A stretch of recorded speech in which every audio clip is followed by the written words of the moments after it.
I know your biggest fear, boy tells doctor who refused to treat him for being black. Ethan's small, trembling finger pointed directly at Dr. Elizabeth Parker's pale face as the words left his mouth with a conviction that was unsettling for a child of just 8 years old. I know your biggest fear, the boy repeated, his voice echoing through the empty hallway of Memorial City Hospital in Chicago. And I also know why you don't want to treat me. The doctor took a step back, her white coat swaying with the sudden movement. Her blue eyes, which minutes earlier had shown coldness and disdain, now revealed something different. Fear? Surprise? Elizabeth couldn't define the feeling that gripped her chest at that moment. Boy, I don't know what you're talking about, she said, trying to maintain her professional composure. Now go back to the reception. Your mother must be worried. But Ethan didn't move. He stood there, frozen in the middle of the hallway, in his worn and patched denim overalls, his grey t-shirt stained with dirt, the makeshift bandage on his arm that his grandmother Mrs. Dorothy had made with clean cloth. The contrast between the poor black child and the sterile hospital environment was stark. You looked at me and saw him, didn't you? Ethan tilted his head, studying the doctor's reaction. You saw the boy you left behind. Elizabeth's legs felt weak. How could this child know? How could he have guessed the secret she had carried for over 30 years, buried so deep in her conscience that sometimes even she could pretend it had never happened? This is absurd, she managed to say, but her voice came out weak, almost a whisper. I don't know you. I've never seen you before. Ethan gave a small, sad smile, one that didn't belong on a child's face. It was the kind of expression only someone who had known pain too early could make. You really don't to know me, but you knew someone like me, and you made a choice that changed everything. The hallway seemed to grow narrower. Elizabeth looked around, searching for an escape, but her feet felt glued to the waxed floor. The smell of disinfectant, which after 20 years in the profession she no longer even noticed, suddenly became overwhelming, suffocating. How do... she began, but Ethan interrupted her. You need to treat me, doctor, not for me, for who you used to be, for the girl who's still in there somewhere. Elizabeth closed her eyes for a moment, and when she opened them again, tears were forming in the corners, tears she hadn't shed in decades. You don't understand, she said, her voice now heavy with old pain. You can't understand. But I do, Ethan insisted, taking a step forward. I understand more than you think, and if you give me a chance, just one chance to explain, maybe you'll understand too. Dr. Elizabeth Parker, head of the pediatrics department, respected by her colleagues, feared by many residents, admired by the patients lucky enough to be treated by her when she chose to treat them, felt something break inside her. It was as if a dam built brick by brick over 3 decades had begun to show its first cracks. 5 minutes, she finally said, her voice barely above a whisper. You have 5 minutes. Ethan nodded, and for the first time since this surreal conversation had begun, he seemed to relax slightly. He looked at the makeshift bandage on his arm, then back at the doctor. 5 minutes can change a whole life, doctor. You'll see. Elizabeth didn't respond. She simply turned and began walking toward the office, her footsteps echoing in the empty hallway. Ethan followed, keeping a small distance, as if he understood that this moment was too fragile to rush. As they walked, Elizabeth couldn't stop, thinking about how it had all started that morning. It was only 9 o'clock when Jennifer, the receptionist, had knocked on her door. Dr. Elizabeth, there's an emergency. A boy with a cut on his arm. Elizabeth had sighed, annoyed by the interruption. She was reviewing important medical records, complex cases that required her full attention. Send him to Dr. Michael. I'm busy. Dr. Michael is in surgery, doctor, and Dr. Robert is handling that severe pneumonia case. You're the only one available. Elizabeth had closed the file harder than necessary. Fine, send him in. But when Ethan entered the office, accompanied by his grandmother, a black woman with white hair and calloused hands, something shifted in the air. Elizabeth felt as if time had jumped backward, as if the years had dissolved and she was once again on that fateful day from her childhood. Good morning, doctor, Mrs. Dorothy had said, her voice gentle and respectful. My grandson Ethan got hurt while playing. I cleaned it and bandaged it, but I think he needs stitches. Elizabeth barely heard the words.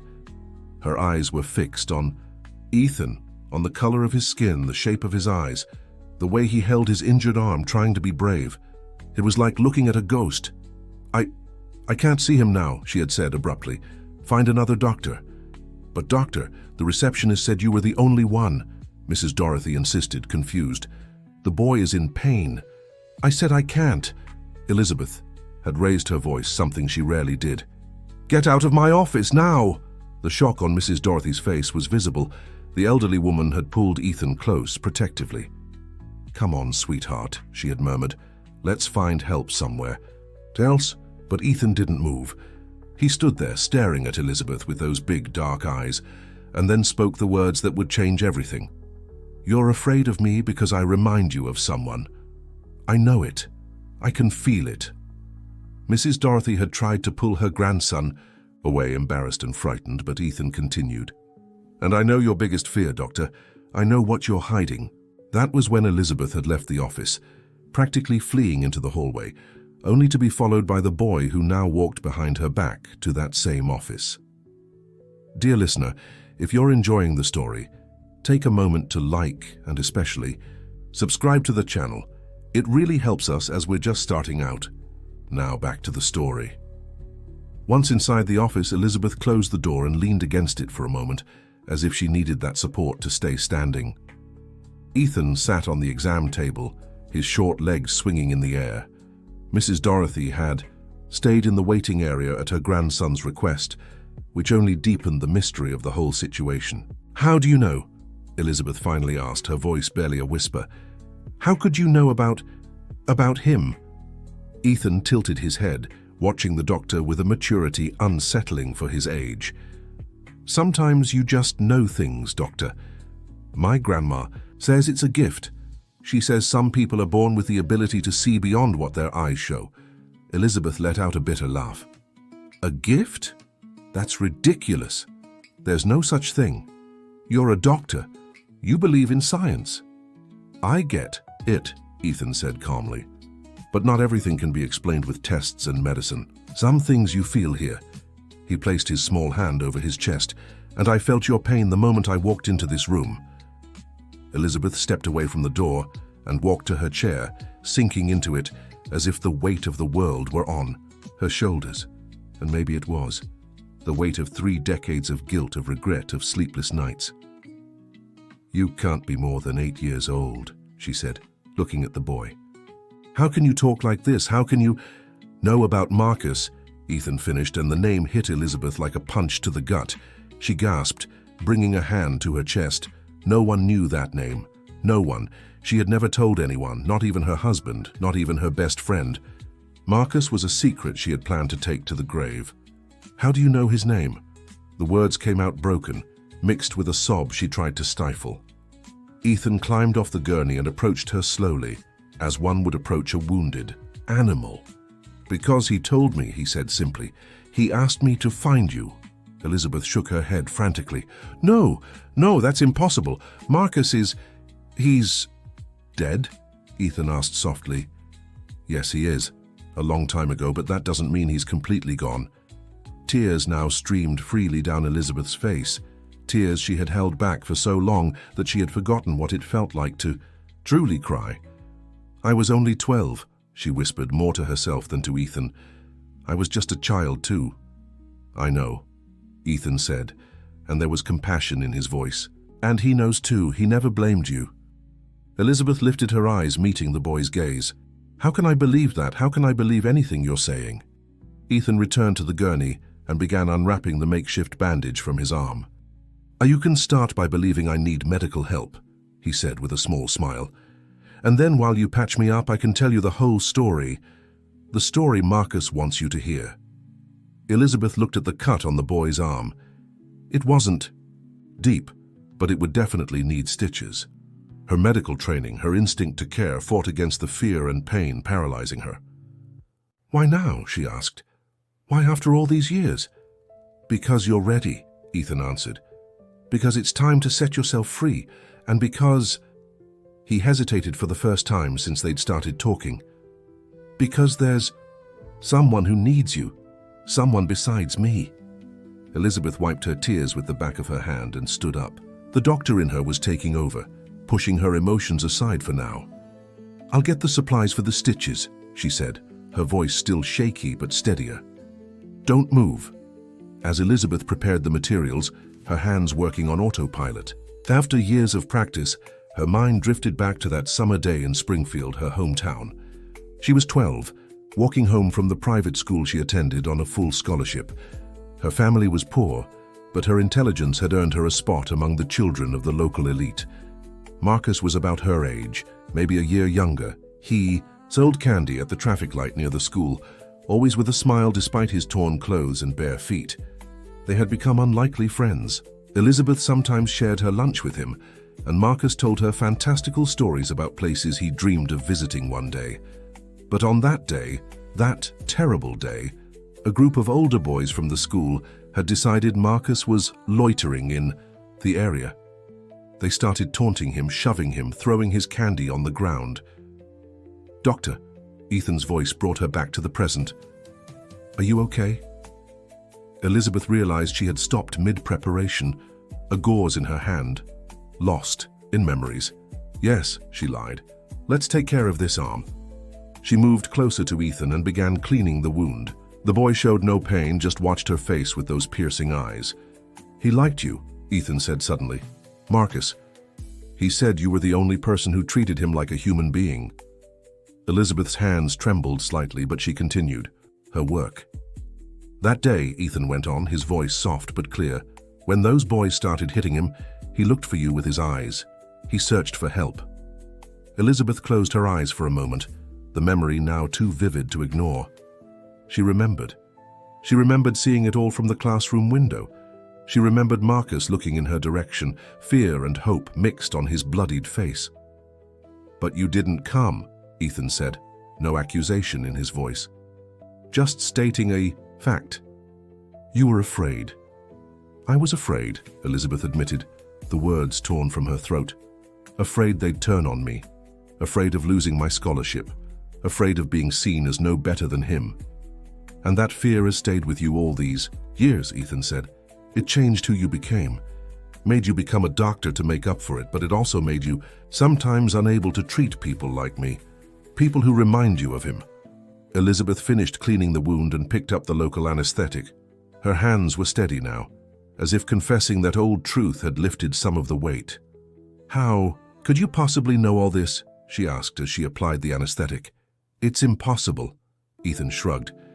"My grandma says I was born with a veil, that I came into the world between two worlds. I can't explain it right, but sometimes I just know things. And when I saw you today, when I felt your pain and your fear, Marcus came to me, showed me everything." Elizabeth began stitching the cut, each suture precise. "And what does he want?" she asked, surprised at herself for having this conversation, for even considering it might be real. "He wants you to forgive yourself," Ethan answered, "and he wants you to know he had a sister born after he died. A sister his mother had to give up for adoption because she couldn't raise her alone." Elizabeth paused mid-stitch, staring at Ethan in shock. "A sister?" Ethan nodded. "Her name is Jennifer. She's 32 now, and she works here at the hospital." The world seemed to stop spinning. Elizabeth felt as if the floor had vanished beneath her. "Jennifer? Our receptionist Jennifer?" "The same one who tried to get you to see me this morning," Ethan confirmed. "She doesn't know. Doesn't know she's Marcus's sister. Doesn't know she was adopted. But Marcus knows. And he's been trying to bring you two together for years." Elizabeth finished the last stitch in silence, her mind reeling. Jennifer. Sweet, efficient Jennifer, who'd worked at the hospital for 5 years, who always greeted her with a smile, who had the same dark eyes as Marcus. "Why are you telling me this?" Elizabeth asked as she bandaged the wound. "What am I supposed to do with this?" Ethan hopped off the exam table, flexing his now properly treated arm. "That's for you to figure out," he said, "but Marcus asked me to give you a message. Forgiveness isn't just about him forgiving you. It's about you forgiving yourself. And it's about fixing what can still be fixed." Elizabeth sank heavily into her chair, her legs no longer able to hold her. It was all too much, too surreal. It was... "Doctor," Ethan called her attention. "There's one more thing."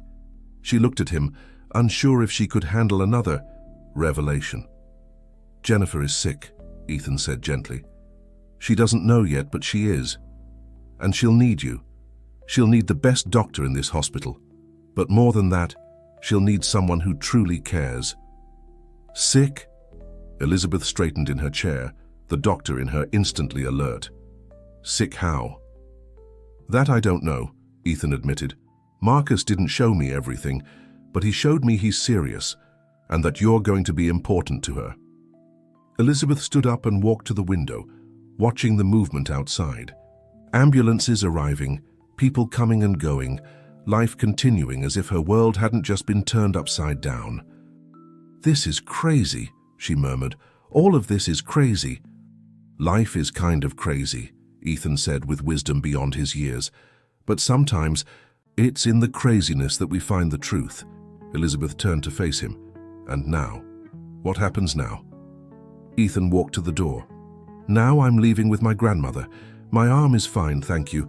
And you're going to do what your heart tells you. For the first time in 30 years, you're going to listen to your heart instead of your fear." He opened the door but turned back one last time. "Oh, and doctor, Marcus asked me to tell you his favorite place was that bench in the square where you two used to talk. Jennifer eats lunch there every day. She doesn't know why, but she feels at peace in that spot." With that, Ethan left, leaving Elizabeth alone with her thoughts, her memories, and a decision that would change not just her life, but the lives of many around her. Elizabeth stood still for long minutes, processing everything that had happened. Part of her, the rational, scientific part, screamed that this was impossible, that the boy had researched her somehow, that it was some kind of elaborate scam. But another part, one she had silenced long ago, whispered that it was true, that somehow, in some inexplicable way, Marcus had found a way to reach her through that special boy. She thought of Jennifer, of all the days they had worked together. How she had never really looked at her, never noticed the similarities. She had shielded herself so well from anything that might remind her of Marcus that she had become blind to the obvious. A knock on the door snapped her out of her thoughts. It was Jennifer. "Dr. Elizabeth, sorry to bother you, but there's a patient waiting. Mrs. Eleanor Wilson, remember? The arrhythmia case." Elizabeth looked at Jennifer, really looked at her, for the first time in 5 years. And there they were, Marcus's eyes, the same face shape, the same gentle smile. "Jennifer," Elizabeth heard herself say, "have you had lunch yet?" The receptionist seemed surprised by the question. "Not yet, doctor, but my break is coming up." "How about we have lunch together?" Elizabeth suggested, surprised by her own courage. "There are a few things about the hospital I'd like to discuss with you." Jennifer's face lit up. "Of course, doctor. It'd be an honor. I usually eat at that square nearby. There's a bench there that, I don't know, it just brings me peace." Elizabeth felt tears threatening to return but held them back. "I know the place," she said softly. "It's a good spot for important conversations." After Jennifer left, Elizabeth sat back at her desk and, for the first time in 30 years, allowed herself to fully remember Marcus. Not just that terrible day, but all the others. The laughter they'd shared, the stories they'd exchanged, the pure, genuine friendship they'd built despite all their social differences. She remembered how he always talked about having a big family one day, about how he wanted to be a father and give his children everything he never had. He never knew he'd have a sister, never knew part of his dream would come true, even if he wasn't there to see it. Elizabeth picked up the phone and called reception. "Hello? This is Dr. Elizabeth. Please reschedule my afternoon appointments. I'll need more time for lunch today." As she hung up, she thought of Ethan, that extraordinary boy who had swept into her life like a hurricane and left truths she would need time to fully process. But one thing she knew for certain: her life had changed that morning. The encounter with Ethan had broken down the walls she had built around her heart, and now, for the first time in decades, she felt she might finally begin to heal. The clock struck noon when Elizabeth left her office. She walked through the hospital corridors with a strange feeling, as if she were seeing everything for the first time. She noticed how Jennifer interacted with the patients, always with a smile, always patient. She watched as Jennifer helped an elderly woman find her way to the pharmacy. She saw the natural kindness radiating from her. Marcus would be proud of his sister, Elizabeth thought. Even without knowing her, he would be proud. When lunchtime came, Elizabeth waited for Jennifer at the hospital entrance. The young woman appeared promptly, still surprised by the unexpected invitation. "Ready, doctor?" Jennifer asked, adjusting her bag on her shoulder. "Jennifer," Elizabeth said, gathering her courage, "before we go, I need you to know this conversation might be difficult but important." "Very important." Jennifer looked worried. "Did something happen? Did I do something wrong?" "No," Elizabeth quickly reassured her. "It's nothing like that. It's about family, about stories that need to be told." They walked in silence to the square. It was a simple place with a few leafy trees, some wooden benches worn by time, and a small fountain in the center that hadn't worked in years. But for Elizabeth, every corner of that place was steeped in memories. They sat on the bench Jennifer had mentioned, the same bench where Elizabeth and Marcus used to talk after school. Elizabeth ran her fingers over the weathered wood, imagining how many people had sat there over the years, how many stories that bench had witnessed. "Doctor, are you okay?" Jennifer asked, noticing the prolonged silence. Elizabeth took a deep breath. "Jennifer, what do you know about your family, about your roots?" The question caught Jennifer off guard. "Well, I was raised by my parents, Walter and Margaret Johnson. They were always very loving toward me. Why do you ask?" Elizabeth chose her words carefully. "Did they ever mention anything about adoption?" Jennifer's face paled slightly. "How did you know that?" she whispered. "So you know you were adopted?" Jennifer nodded slowly. "I found out a few years ago when my mother got sick. She told me before she passed. She said she loved me as if I were her own, but she thought I had the right to know. But I never learned anything about my birth parents. The records were lost." Elizabeth felt her heart race. This was the moment to share a truth that would change everything. "Jennifer, something extraordinary happened at the hospital today. A special boy came to see me. And he told me things about the past, about a boy I knew when I was a child. A boy named Marcus." Jennifer listened intently, still not understanding the connection. "That boy Marcus was very special to me," Elizabeth continued, the words now flowing like water, finally finding its way. "But something terrible happened. He was attacked by some schoolmates, and I didn't help him. I was afraid, and I didn't help him." "Doctor, that must have been so hard for you," Jennifer said gently, placing her hand over Elizabeth's. Elizabeth looked at Jennifer's hand on hers, the same delicate hands as Marcus, the same skin tone, the same gentleness in her touch. "Marcus didn't survive that day," Elizabeth said, tears now streaming freely. "And I've carried that guilt my whole life. But today, I learned something. Marcus had a sister born after he was gone. A sister, his mother, alone and unable to care for her, had to give up for adoption." Jennifer slowly withdrew her hand, her eyes wide with understanding. "No, it can't be." "Jennifer," Elizabeth said softly, "you're Marcus's sister. You're the sister of the boy I couldn't save." The silence that followed seemed to last an eternity. Jennifer stood up from the bench, took a few steps, then turned back. Her face was a mix of shock, confusion, and something more, something like recognition. "This bench," she said suddenly. "I've always been drawn to this specific bench. Whenever I'm sad or need to think, I come here. My adoptive parents never understood. They said it was just an old bench in some square. But to me, it was always special." "Marcus and I spent hours here," Elizabeth explained, "talking about everything, about his dreams of traveling the world, about my plans to become a doctor, about what life would be like when we grew up." Jennifer sat back down, tears now streaming down her face too. "Tell me about him," she asked. "Please tell me about my brother." And Elizabeth did.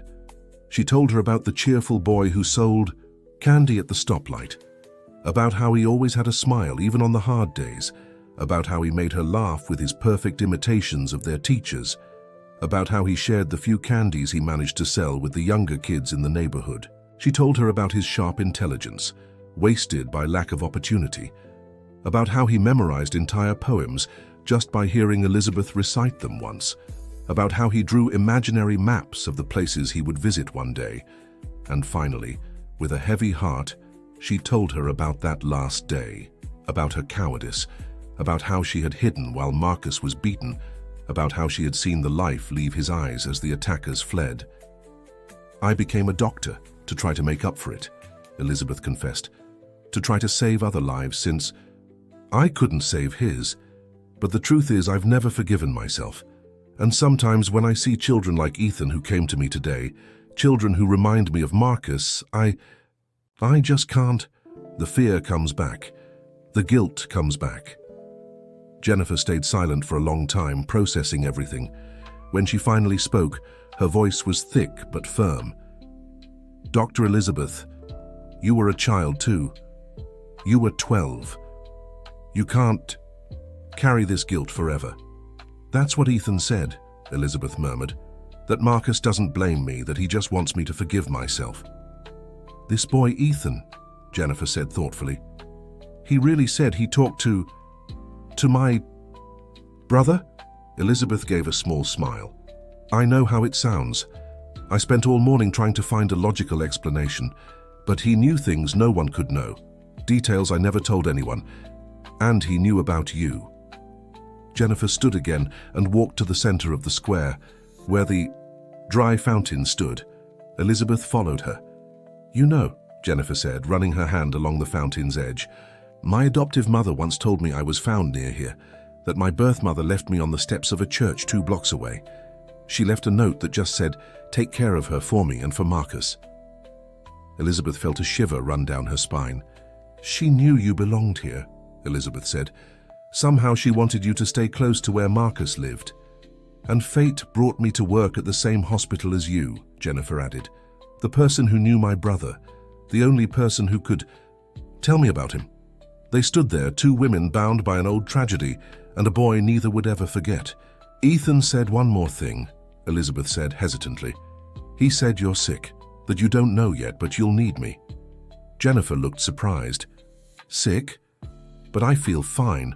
I mean, I've had some headaches lately and sometimes I get dizzy, but I thought it was just exhaustion." Elizabeth's medical instincts immediately kicked in. "How long have you been feeling this?" she asked. "A few months," Jennifer admitted. "But it's nothing serious, at least I don't think so." "Jennifer, let's schedule some tests," Elizabeth said firmly. "Just as a precaution, and I want you to know that no matter what happens, I'll be here. Not as your boss, not just as your doctor, but as someone who cares, as someone who owes this to Marcus." Jennifer took Elizabeth's hands. "It's not about owing, Doctor, not anymore. It's about connection, it's about family. In a strange, twisted way, we're family now, bound by someone neither of us will ever forget." They embraced there, in the middle of the square, as the city life continued around them. 2 women who had been strangers until that morning, now connected by invisible yet undeniably strong ties. When they returned to the hospital, Elizabeth insisted on performing Jennifer's preliminary tests herself. She drew blood, ordered scans, and conducted a full checkup. While waiting for the results, they talked more about Marcus, about life, about the mysterious paths fate sometimes weaves. But when the results came in 3 days later, Elizabeth's world collapsed once again. The tumor was there, hidden, still, in its early stages but aggressive, exactly as Ethan had predicted. Elizabeth stared at the reports in her hands, the images clearly showing the mass in Jennifer's brain. It was operable, there was still time, but it would be a tough battle. She thought about how to tell Jennifer, how to break this news to someone who had just entered her life but already meant so much, how to be both a doctor and a friend. Then she remembered Ethan's words.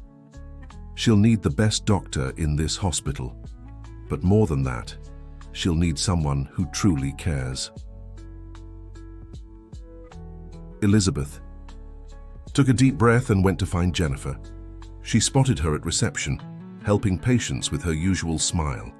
unaware her life was about to change drastically. "Jennifer," Elizabeth called softly, "can we talk in my office?"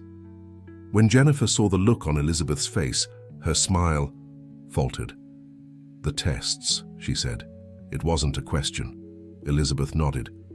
"Let's talk calmly, and we'll face this together."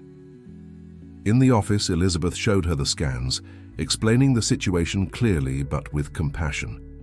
Jennifer listened silently, processing the news with a calm that surprised Elizabeth. "Operable, you said?" Jennifer finally asked. "Yes. Dr. Thompson is the best neurosurgeon in the state. I've already spoken to him. We can schedule the surgery for next week." "Chances?" "Good. Very good, considering we caught it early. But it'll be hard. Recovery will take time." Jennifer nodded slowly. "You know, it's strange," she said, "but I'm not scared. Maybe because I know I'm not alone. Maybe because I feel like Marcus is watching over me in his own way." "You aren't alone," Elizabeth confirmed. "You never will be again." Preparations for the surgery began immediately. Elizabeth took personal charge of the case, coordinating every detail, additional tests, specialist consultations. It was as if all those years of guilt had hardened into an iron determination not to fail this time. Walter Johnson, Jennifer's adoptive father, came from Naples as soon as he heard the news. He was a simple man, a retired fisherman with calloused hands and kind eyes. "You're the doctor taking care of my girl?" he asked when Elizabeth met him in the waiting room. "Yes, Mr. Johnson, and I want you to know we'll do everything we can." "Jennifer told me," he said suddenly, "about her brother, about you, about everything." Elizabeth tensed, expecting judgment or anger. "I want to thank you," he continued, surprising her, "for telling her, for giving her that missing piece of her story. Margaret, my late wife, always said that one day Jennifer would need to know where she came from. But we never had the courage or enough information to tell her." "Mr. Johnson—" "Walter, please," he interrupted. "And I want to say one more thing. Whatever happened in the past, you were just a child. But now you're a woman, a doctor, and you're here to help my daughter. That's what matters." The generosity of that humble man touched Elizabeth deeply. It was as if forgiveness was coming from all sides, except from within herself. Dear listener, if you're enjoying the story, take a moment to like and especially subscribe to the channel. It helps us a lot as we're just starting out. Now continuing. On the eve of the surgery, Elizabeth insisted on spending the night at the hospital. She wouldn't have been able to sleep at home anyway. She found Jennifer awake in her room, staring out the window. "Can't sleep?" Elizabeth asked, stepping in quietly. "I was thinking about Marcus," Jennifer replied, "trying to picture him, trying to feel some connection beyond the stories." Elizabeth sat on the bed beside her. "You know what I think? I think the connection was always there in your love for that park bench, in the way you care for people, in your strength facing this situation. You're so much like him." "Tell me another story," Jennifer asked. "Anyone, I just want to hear about him." And Elizabeth told her. She told her about the day Marcus found an abandoned kitten and insisted on taking care of it, even though he barely had enough food for himself. She told her how he'd named the cat Doctor because he wanted it to have an important name. "Doctor?" Jennifer laughed, even with tears in her eyes. "He used to say that important names made people, and cats feel special," Elizabeth explained, smiling at the memory. They talked until dawn, filling years of absence with words, building bridges over the chasm of lost time. The surgery was scheduled for 7 in the morning. Elizabeth walked Jennifer to the operating room, holding her hand until the last possible moment. "See you on the other side," Jennifer said, trying to sound brave. "I'll be waiting," Elizabeth promised. The 8 hours that followed were the longest of Elizabeth's life. She tried to work, to tend to other patients, but her mind was in that operating room. With every passing minute, she relived memories, made silent promises, bargained with any higher power that might be listening. And then she saw him again. Ethan. The boy was sitting in the waiting room swinging his legs like any normal child, but when his eyes met Elizabeth's, she knew there was nothing ordinary about his presence. "What are you doing here?" she asked, stepping closer. "I came to see how you're doing," Ethan replied simply, "and to deliver a message." "A message?" "Marcus wants you to know he's here, that he's watching over his sister, that everything will be all right." Elizabeth felt tears threatening to fall again. How many had she shed these past few days? Decades of pent-up emotions finally finding their way out. "How can I be sure?" she whispered. "How can I know I won't fail again?" Ethan took her hand, his touch small but comforting. "Because this time you're not acting out of fear or guilt. You're acting out of love. And love, Doctor, is stronger than any fear." Before Elizabeth could respond, Dr. Thompson appeared in the hallway, removing his surgical cap. Elizabeth stood immediately, her heart racing. "The surgery was a success," he announced, and Elizabeth's legs nearly buckled with relief. "We managed to remove the entire tumor. She's in recovery now." Elizabeth turned to thank Ethan, but the boy was gone. In the place where he had been sitting, there was only a small mint candy, the kind Marcus used to sell. The following weeks brought slow but steady recovery. Elizabeth practically moved into the hospital, spending every free moment by Jennifer's side. Walter Johnson also stayed, and the three formed an unlikely family, brought together by circumstances and strengthened by love. During her recovery, Jennifer developed an infection that frightened everyone. For 3 days, her life hung by a thread. Elizabeth never left her side, monitoring every vital sign, adjusting every medication, fighting every complication as if battling her own demons. It was during one of those long nights of vigil that Jennifer, in a moment of clarity between fever and medication, took Elizabeth's hand. "If I don't make it," she began. "No," Elizabeth interrupted firmly. "You will." "But if I don't," Jennifer insisted, "I want you to know that these days, these weeks, have been worth a lifetime. Learning about Marcus, meeting you, feeling like I belong somewhere if I wouldn't change a thing." "You will survive," Elizabeth said, her voice full of determination. "Marcus would never forgive me if I let anything happen to you now." And Jennifer did survive. The infection subsided, her recovery resumed, and slowly, day by day, she regained her strength. During that time, Elizabeth discovered something about herself. The cold, distant doctor she had once been was fading, replaced by someone she barely recognized, someone who could sit with patients for hours, listening to their stories, someone who no longer saw skin color or social class, only people in need of care. The other hospital staff noticed the change. Whispers filled the halls about how Dr. Elizabeth Parker was different now, more approachable, more human. Patients who had once feared her now sought her out. One day, about 2 months after the surgery, Elizabeth was making her rounds when she was called to an emergency. A child had been hit by a car. When she arrived in the ER and saw the boy on the gurney, her heart nearly stopped. It was almost like looking at Marcus again. The same age, the same skin tone, the same type of injuries. For a moment, panic threatened to overwhelm her. The old fear, the old paralysis. But then, she remembered Ethan. His words about acting, out of love, not fear. She took a deep breath and approached the boy. "Hi, little warrior," she said softly. "I'm going to take care of you, okay?" The boy, despite his pain, managed a small smile. "Are you a real doctor?" he asked. "I am. Why?" "Because you look more like an angel," he said, and Elizabeth had to blink back tears. She saved the boy that day. She worked for hours, repairing every injury, monitoring every vital sign. And when he was finally stable, when his mother could hug him, crying with relief, Elizabeth felt something inside her click into place. It was as if, by saving that boy, she had finally found the redemption she'd been searching for these 30 years. Not that one life could replace another, but she had finally become the person Marcus believed she could be. Jennifer watched it all from the ER doorway. She was still in a wheelchair, still weak, but she had insisted on coming down when she heard about the emergency. "You saved him," she said when Elizabeth finally stepped out. "We saved him," Elizabeth corrected. "Your being here, your support, your strength. You gave me courage." They embraced there in the middle of the busy hallway, two women who had found in each other not just family, but purpose.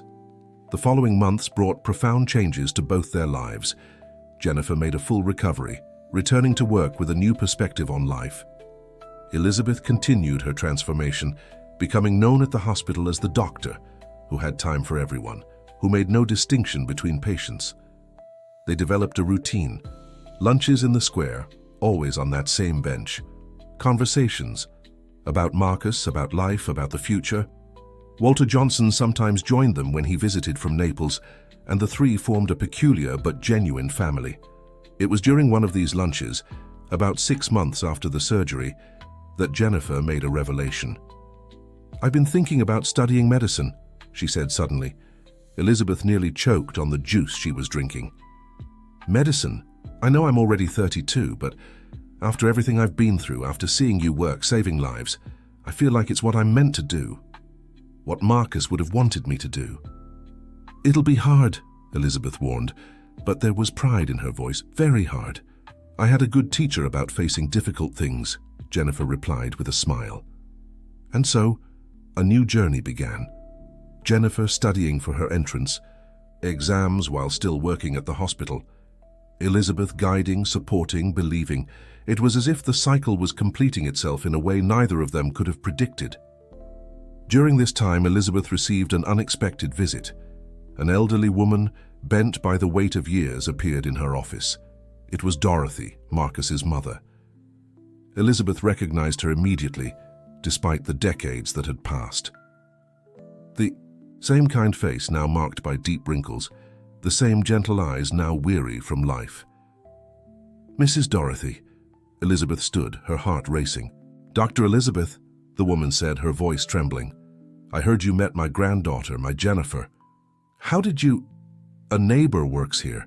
She told me about the doctor who saved Jennifer's life, who became like family to her.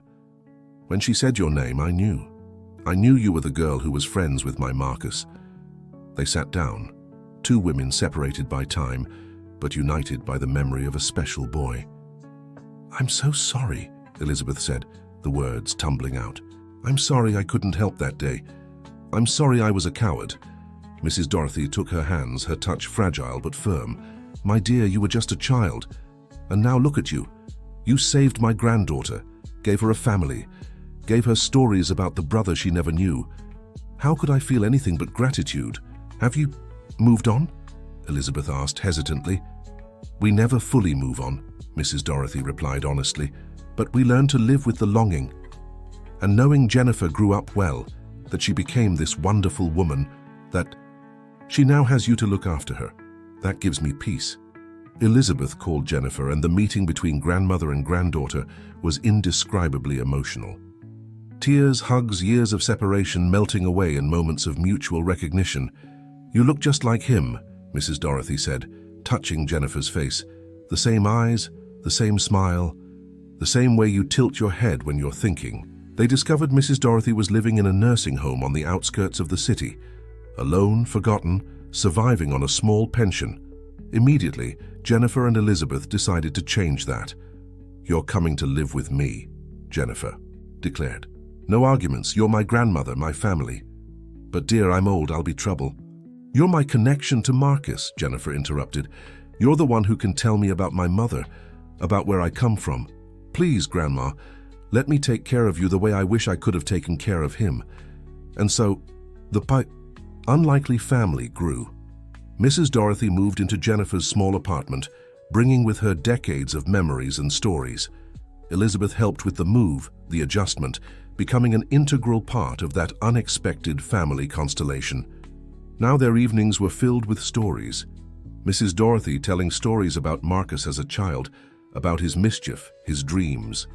Talking about Jennifer's mother, a young woman who didn't survive childbirth, leaving behind a baby and a mother-in-law devastated by the double loss. "She asked me to take care of you," Mrs. Dorothy shared one evening. "But I couldn't. I could barely stand after losing Marcus and her in such a short time. It was the hardest decision of my life, giving you up for adoption." "You did the best you could," Jennifer assured her. "And look, in the end, we found each other again." During one of these storytelling nights, Mrs. Dorothy revealed something that left Elizabeth breathless. "You know, Marcus talked about you all the time," she said, looking at Elizabeth. He said one day you two would get married, that you'd have a big house where all the street kids could live. He had so many plans. Elizabeth couldn't hold back her tears. All those years, she had focused on that terrible last day, forgetting the shared dreams, the childish promises of a better future. He would be proud, Mrs. Dorothy continued, to see what you've become, to see how you've cared for his sister. Time passed, bringing more changes. Jennifer was accepted into medical school, fulfilling a dream she didn't even know she had. Elizabeth became her official mentor, guiding her through the complex path of medical training. But life, as always, had its surprises. During a routine checkup, Elizabeth found something concerning in her own tests, a spot on her lung that shouldn't be there. The irony didn't escape her. After spending her life saving others, now she was the one who needed saving. But this time, she wasn't alone. Jennifer took charge with the same determination Elizabeth had shown months before. She researched specialists, scheduled appointments, organized treatments, and Mrs. Dorothy, with her simple wisdom, offered the comfort only a mother could give. "It's not fair," Elizabeth said one night after a particularly difficult chemotherapy session. "I finally found a family, finally forgave myself, and now you'll fight," Jennifer interrupted firmly. "Like you taught me to fight, like Marcus would have fought." The treatment was long and hard. There were moments when Elizabeth wanted to give up, when the pain and exhaustion felt overwhelming. But there was always someone there. Jennifer holding her hand during sessions, Mrs. Dorothy bringing homemade soups, Walter Johnson traveling from Naples to offer his quiet but steady support. And sometimes, in the hardest moments, Elizabeth swore she saw Ethan in the hospital hallways, always from a distance, always with an encouraging smile, always disappearing before she could reach him. It was during one of these moments that Elizabeth had an epiphany, lying in the hospital bed, too weak to get up. Watching Jennifer study beside her, she understood the true meaning of redemption. It wasn't about making up for the past. It was about turning pain into purpose. It was about taking the pieces of a tragedy and building something beautiful from them. It was about love growing in the most unlikely places. "Jennifer," she called softly. "Yes?" Jennifer looked up from her books. "Thank you." "For what?" "For giving me the chance to be the person Marcus always believed I could be." Jennifer closed her book and took Elizabeth's hand. "It wasn't me, it was you. You chose to change, you chose to open up, you chose to love. I learned from the best." Elizabeth smiled weakly. "From an 8-year-old boy who sold candy and dreamed of the world, and from another 8-year-old boy who showed up when I needed him most." Elizabeth's recovery was slow but steady. The spot on her lung responded to treatment, gradually shrinking until it disappeared. The doctors called it a miracle. Elizabeth and her makeshift family called it a second chance. When she was finally discharged, Elizabeth found a surprise waiting at home. Jennifer, Mrs. Dorothy, and Walter had transformed her apartment. Photos of Marcus, obtained through old neighbors, decorated the walls. A special frame showed Elizabeth and Marcus on that bench in the park, a photo she didn't even know existed. "How did you get this?" she asked, moved. "The woman who used to take photos in the park to sell to tourists," Mrs. Dorothy explained. "She kept the negatives all these years. When she heard the story, she insisted on developing it." Elizabeth touched the photo with trembling fingers. There they were, 2 children laughing at something time had erased from memory. Innocent, happy, unaware of what the future held. "He's always with us," Jennifer said softly. "In every life we save, in every choice we make, in every moment we choose love over fear." Dear listener, if you're enjoying the story, take a moment to like and especially subscribe to the channel. It helps us a lot as we're just starting out. Now, continuing. The following years brought a stability Elizabeth had never known. Jennifer progressed quickly in college, displaying the same sharp intelligence Marcus had shown. Elizabeth returned to work with renewed purpose, becoming a leading figure in compassionate medicine. Together, they created a project at the hospital, a special wing for underprivileged children, where treatment was free and care extended beyond the physical. They named it the Marcus Hope Wing, the surname Mrs. Dorothy had revealed she gave her son hoping for a better life for him. The project grew, attracting donations, volunteers, and other doctors inspired by the story. Soon, what began as a small wing became a model replicated in other hospitals across the region. Ethan reappeared on the day of the wing's official opening. He was taller, older, but with the same wise eyes and gentle smile. "You did well, Doctor," he said simply. "Marcus is happy." "Are you going to disappear again?" Elizabeth asked. "My work here is done," Ethan replied, "but others will come, others who need what you've built." And he was right. The wing received dozens of children daily, each with their own story, pain, and need for healing and love. Elizabeth, Jennifer, and a growing team of dedicated professionals cared for each one, as if Marcus himself had returned. Mrs. Dorothy became a constant presence in the wing, telling stories to the young patients, bringing the warmth of a grandmother. Many had never known. Her fragile health sometimes limited her, but her spirit remained strong. Then, on an ordinary afternoon, while Elizabeth made her rounds and Jennifer studied for an important exam, Mrs. Dorothy suffered a stroke. It happened gently as she told a story to a group of children. She simply stopped mid-sentence, smiled, and closed her eyes. The frantic rush that followed was intense. Elizabeth and Jennifer worked together, fighting to save the woman who had become the heart of their unlikely family. But some destinies cannot be changed, only accepted with grace. Mrs. Dorothy survived but was left weakened. Her speech was impaired, her right side paralyzed. For many, it would have been the end. For her, it was just another challenge. "I still have stories to tell," she managed to say, each word a battle. The recovery was long and difficult, but Mrs. Dorothy had something many patients lack, a reason to fight. The children in the wing were waiting for her. Her stories were needed. Her love was irreplaceable. Elizabeth and Jennifer took turns caring for her, turning medical treatment into an act of devotion. Daily physical therapy, speech exercises, endless patience, and slowly, very slowly, Mrs. Dorothy reclaimed pieces of herself. During this time, something extraordinary happened. The children from the wing began visiting Mrs. Dorothy. They brought drawings, sang songs, and shared their own stories. It was as if the roles had reversed, and now they were the ones caring for the storyteller. "Just look," Elizabeth remarked, one day watching a 5-year-old girl help Mrs. Dorothy with her physical therapy exercises. "Marcus always said he wanted a house full of children. In a way, we made it happen." "He made it happen," Jennifer corrected. "Through us." The words hung in the air, heavy with truth. Everything they had built, every life saved, every child cared for, it was Marcus living through them. His dream of helping, of making a difference, fulfilled in ways he could never have imagined. But life still held surprises. During a routine checkup for Mrs. Dorothy, they discovered something unexpected, a silent, dangerous brain aneurysm that could rupture at any moment. The decision to operate on an 80-year-old patient, already weakened by a stroke, divided the medical team. Too risky, some argued. Better to let nature take its course, others said. But Elizabeth knew Mrs. Dorothy. She knew her strength, her will to live, her purpose. "Let's give her the choice," Elizabeth decided. Sitting around Mrs. Dorothy's bed, Elizabeth and Jennifer explained the situation with clarity and honesty.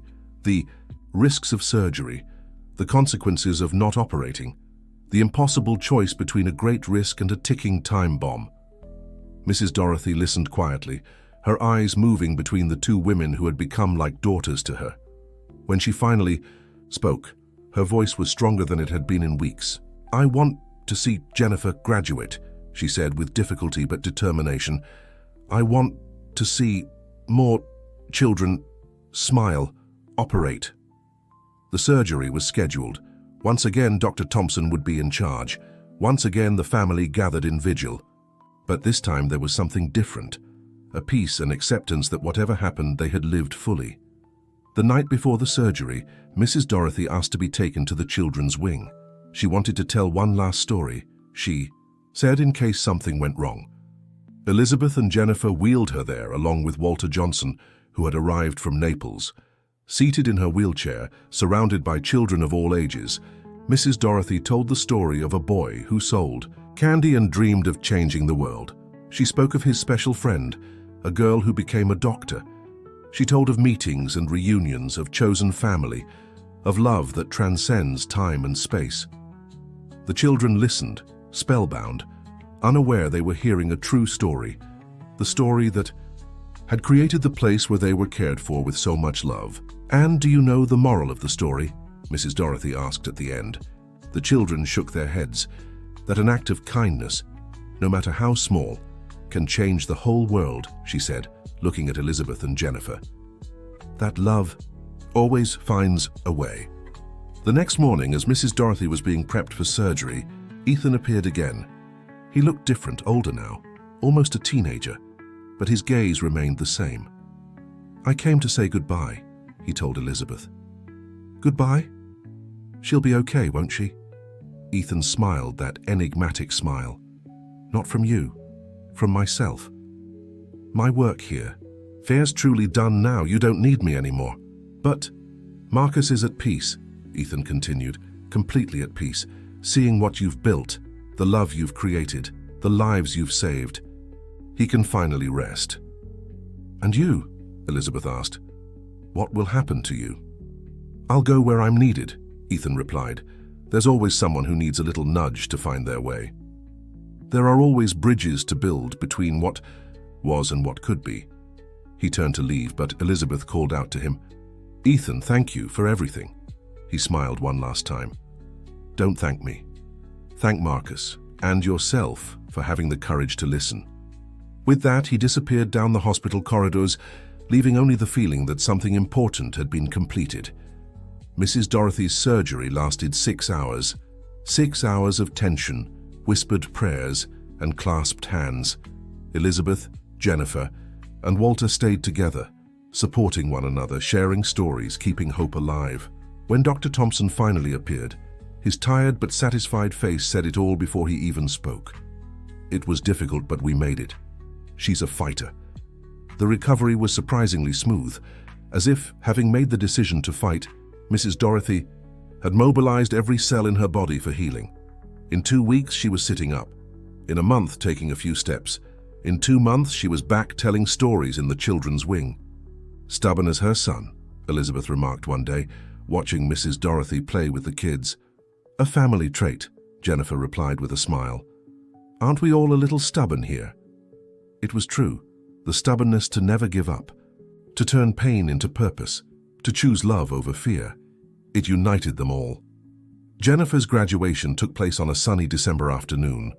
At 38, she walked across the stage to receive her medical degree, fulfilling a dream born from tragedy but nurtured by love. Elizabeth sat in the front row, tears of pride streaming down her face. Beside her, Mrs. Dorothy, fully recovered, at 82, clapped enthusiastically.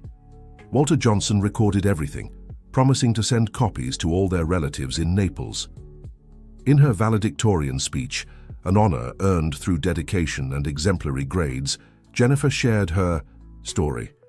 She spoke of discovering late in life who she truly was, of finding family in the most unexpected places, of how medicine wasn't just about healing bodies but healing souls, building bridges, creating hope.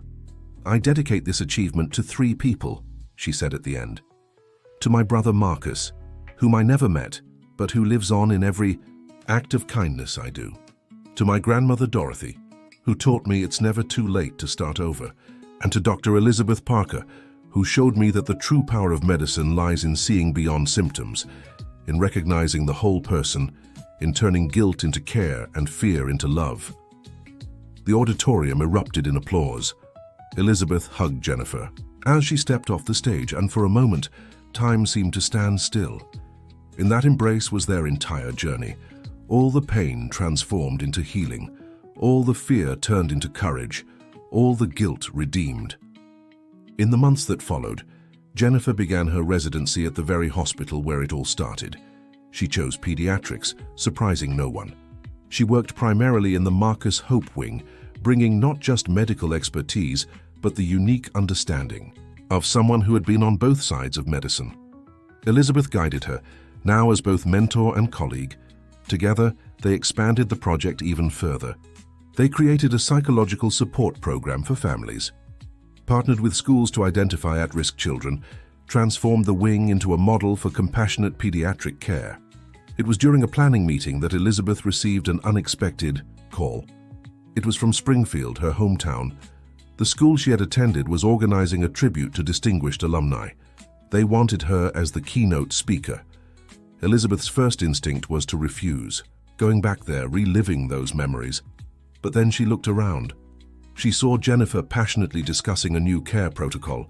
She saw Mrs. Dorothy through the window, telling stories to a group of children. She saw everything they had built. I'll accept, and she decided, but we're all going. It's time to fully close this chapter. The trip to Springfield was filled with emotion. For Elizabeth, every street brought back a memory. For Jennifer, it was about seeing the place where her brother had lived. For Mrs. Dorothy, it was revisiting the setting of her greatest losses and now her greatest triumph.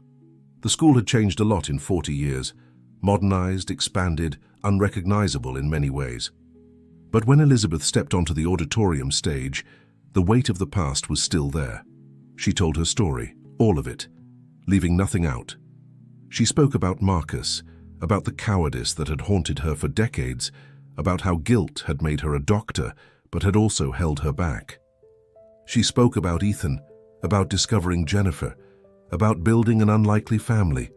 She spoke about redemption, about second chances, about how it's never too late to change. The auditorium was completely silent. Many openly wept.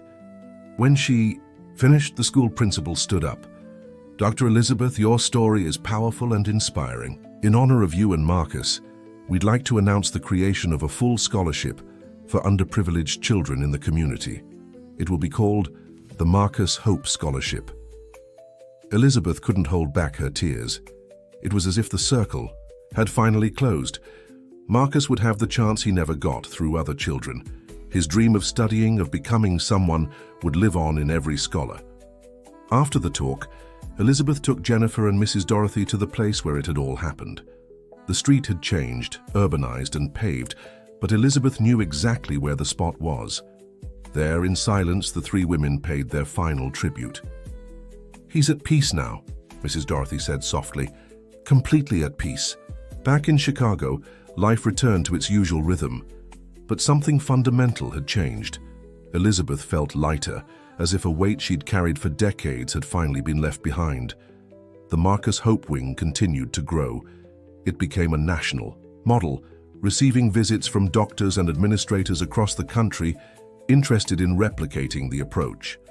Elizabeth and Jennifer traveled giving talks, spreading not just technical knowledge, but the philosophy of holistic care they had developed. It was on one of these trips to Los Angeles that they met Michael. He appeared after a talk, a middle-aged man, well-dressed but with tired eyes. Dr. Elizabeth, Dr. Jennifer, my name is Richard Coleman. I'm a businessman here in Los Angeles. I heard your story and I need to tell you something. They invited him for coffee, curious. Richard seemed nervous, struggling with words that were clearly hard to say. 40 years ago, he finally began, I was a teenager in Springfield. I went to the same school as you, Dr. Elizabeth, and I was there that day. Elizabeth felt her blood run cold.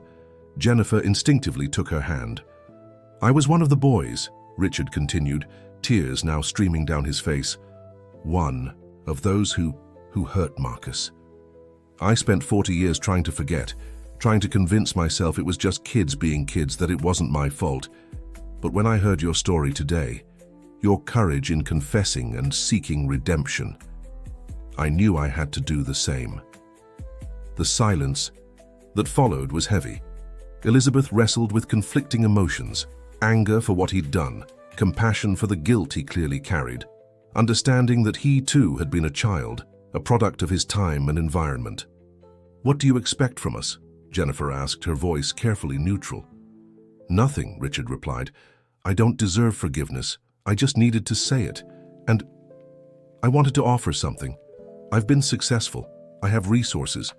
I'd like to make a substantial donation to the Marcus Hope Wing, not as a way to buy forgiveness, but as as an attempt to honor his memory. Elizabeth and Jennifer exchanged glances. It was yet another twist in this seemingly endless story. "You'll need to speak with Mrs. Dorothy," Elizabeth finally said. "Marcus's mother. She's the one who can decide about this."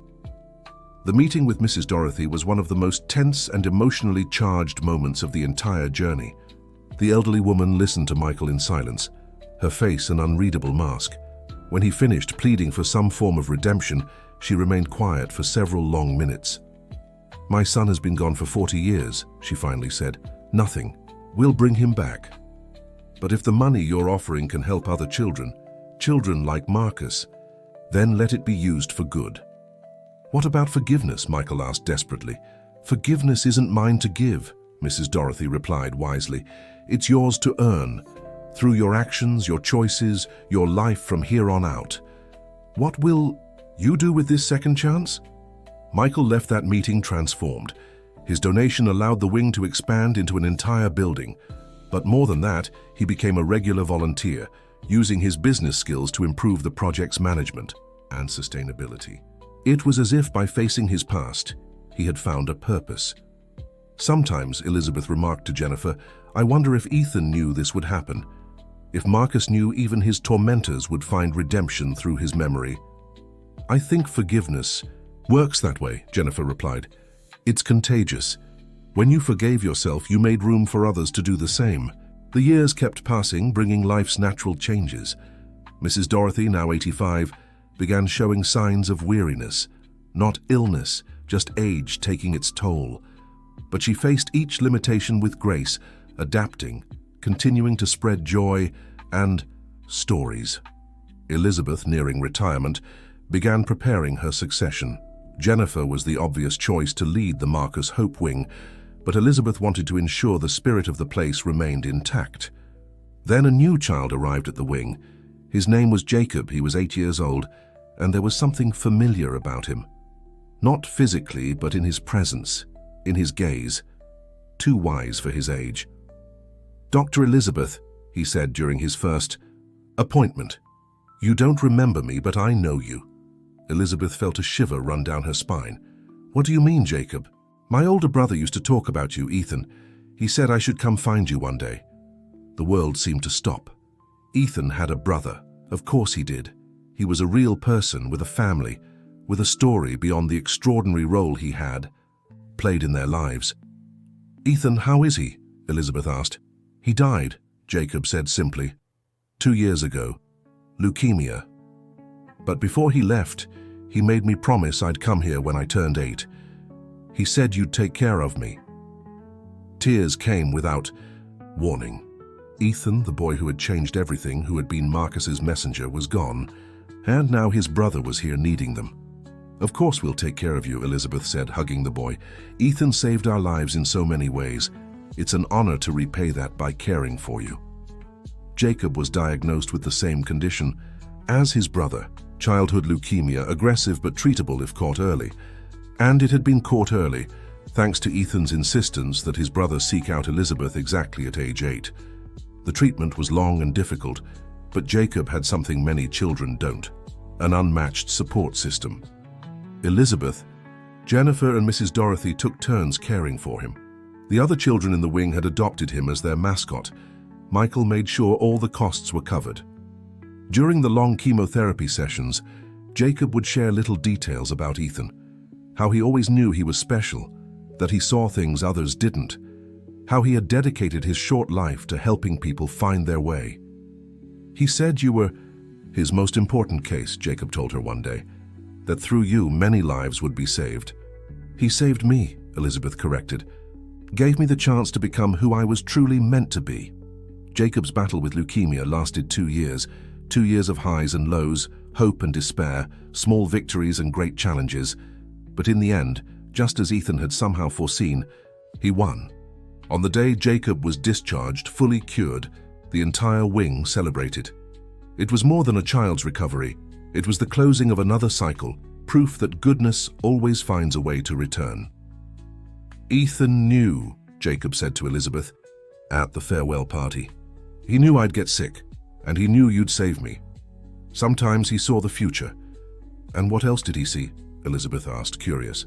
"That your story would inspire many others, that Marcus would live on through the good you do, and that one day when you're very old, you'll see them again. Marcus and Ethan, and you'll all laugh together about how everything turned out right in the end." Elizabeth smiled, moved by the image.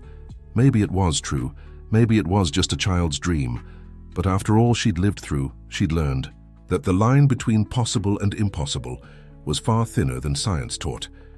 Mrs. Dorothy passed away on a spring morning at 87. It was peaceful in her sleep, after spending the previous afternoon telling stories to the children in the wing. Her last story had been about a boy who sold candy and dreamed of changing the world, and how, in fact, he had. The funeral was more a celebration of life than a moment of mourning. Hundreds attended, children who'd been healed in the wing, families who'd been welcomed, doctors and nurses inspired by her example.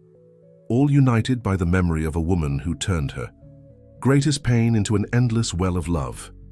Jennifer spoke at the funeral about the grandmother she'd met late, but loved deeply. Elizabeth spoke of the woman who forgave her when she couldn't forgive herself. Jacob, now a healthy teenager, sang a song Mrs. Dorothy had loved. But perhaps the most touching tribute came from an unknown mother who approached the microphone, trembling with emotion. "You don't know me," she said, "but Mrs. Dorothy saved my son, not medically. But when he was hospitalized, scared he'd die, she sat beside him and told him the story of a brave boy named Marcus. And my son decided to be brave too. Today he's cured, studying medicine, wanting to be like Dr. Elizabeth and Dr. Jennifer. All because a kind lady took the time to tell a story. That was Mrs. Dorothy's legacy, stories that healed, memories that inspired, love that multiplied endlessly." After the funeral, Elizabeth, Jennifer, and Walter Johnson sat on that familiar bench in the square, the same one where it had all begun decades ago. The bench was even more worn now, but the city had placed a plaque, "Marcus Hope Bench, where stories of love and resilience meet." "What do we do now?" Jennifer asked. "We keep going," Elizabeth answered simply. "We keep saving lives, telling stories, spreading love." It's what they'd want. Marcus, Ethan, Mrs. Dorothy. It's what they'd expect from us. "And Jacob?" Walter asked. "The boy lost the only family he had." Elizabeth and Jennifer exchanged a glance. The answer was obvious. "He has family," Jennifer said firmly. "He has us." And so Jacob was officially adopted, not by one person, but by an entire family. Elizabeth as a grandmother, Jennifer as a mother, Walter Johnson as a grandfather. A family built not by blood, but by choice, by love, by shared purpose. The following years saw the Marcus Hope Wing become an institution. Branches opened in other cities. The holistic care model was adopted by the healthcare system. Thousands of children were treated, not just for their physical illnesses, but with the love and attention every child deserves. Elizabeth retired at 70, but remained a volunteer. Jennifer took over as medical director, bringing innovations while keeping the original spirit alive. Jacob, inspired by his journey, decided to study psychology, wanting to help other children process trauma and illness. Michael, the former aggressor turned benefactor, created a foundation to expand their work. He named it the Second Chances Foundation, dedicated to providing opportunities for at-risk children. On an ordinary afternoon, Elizabeth was in her office organizing paperwork to officially hand everything over to Jennifer when she found the old photo. Her and Marcus on the park bench, innocent children unaware of what the future held. She traced the boy's face with her finger, thinking of their entire journey. The tragedy that could have destroyed lives had become a source of healing for thousands. The guilt that consumed her for decades had turned into fuel for change. Fear had given way to love. "We did it, Marcus," she whispered to the photo. "Your home full of children exists. Your dream of changing the world came true. I just wish you were here to see it." "But he is," a voice said behind her. Elizabeth turned, expecting to see Jennifer or Jacob. But the office was empty, only a soft breeze from the open window carrying the scent of jasmine that Marcus had loved so much. She smiled, tucking the photo into her pocket near her heart. Maybe Ethan had been right. Maybe the connections we make in life transcend death. Maybe love really is stronger than time, than space, than physical reality itself. The sun was setting as Elizabeth left the hospital that day. Passing the Marcus Hope wing, she heard children's laughter, saw Jennifer examining a patient, noticed Jacob helping with recreation, life pulsing, hope blooming, love multiplying. She walked to the park, to that special bench, sat as she had thousands of times over the years. But this time she wasn't alone with her memories. She was accompanied by the certainty that she had kept her unspoken promise. She had turned tragedy into purpose. She had honored Marcus's memory the only way that mattered, by living a life dedicated to love and care. Her phone rang. It was Jennifer. Grandma Elizabeth? Jacob had started calling her that, and Jennifer had picked up the habit. We have an emergency. A child just arrived. Complex case. We need you. Elizabeth stood, energized by the call. At 70, officially retired but never truly done, she still had work to do. Lives to save, love to give. I'm coming, she replied, already walking back to the hospital. As she walked, she thought of Ethan, his words about her seeing Marcus. Again when she was nice and old. She still had time, still had a mission, still had stories to create and lives to touch. The child waiting for her was a 7-year-old boy, hit by a car while selling candy at a stoplight. The irony wasn't lost on anyone, but this time there was a team ready. Experience, resources, unconditional love, waiting. Elizabeth entered the emergency room, wearing the white coat she'd officially hung up. Jennifer was by her side, Jacob preparing psychological support for the family. 3 generations united by purpose, by love, by a story that began with tragedy but turned into hope. We'll save him, Jennifer said, not as a question, but as a declaration. We will, Elizabeth confirmed, for Marcus, for Ethan, for Mrs. Dorothy, for all of us. And as they worked, saving another life, healing another child, the Marcus Hope Wing shone like a beacon in the night, a living testament that love always finds a way, that redemption is possible, that even the greatest tragedy can become a source of endless blessing. Outside on the park bench, a gentle breeze rustled the leaves of the trees, and for a moment, just a moment, it seemed to carry the sound of children's laughter. Marcus and Ethan together at last, watching the legacy of love they had helped create.